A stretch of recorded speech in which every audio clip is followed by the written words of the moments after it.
Nah, pada saat sesi dokumentasi baru. Wassalamualaikum warahmatullahi wabarakatuh. Bapak Ibu sekalian di posisi paling belakang.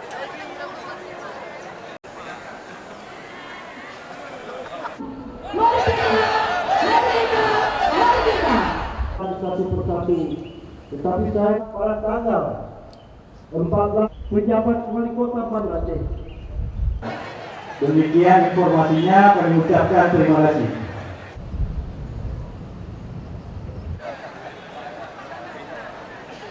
Puri nikmat bangsa yang ramah.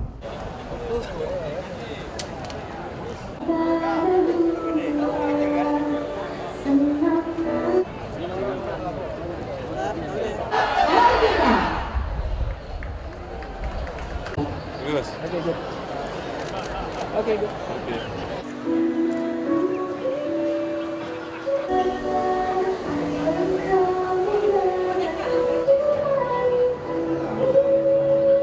Baik, kita akan mengambil video.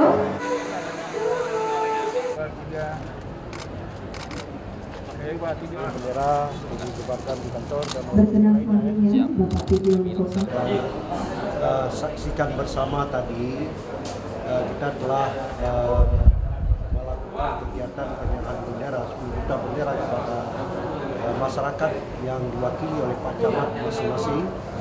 Kita berharap dengan penyerahan ini di masyarakat dapat mengibarkan bendera di seluruh rumah masyarakat, perkantoran, kemudian di semua kantor-kantor swasta, kemudian di pertemuan-pertemuan, sehingga Banda Aceh ini dapat kita semarakkan dengan bendera dalam rangka menyambut kemerdekaan Republik Indonesia yang ke-78 ini. Kami terus akan memantau di lapangan ya, semoga Banda Aceh terus dapat kita merah putihkan semua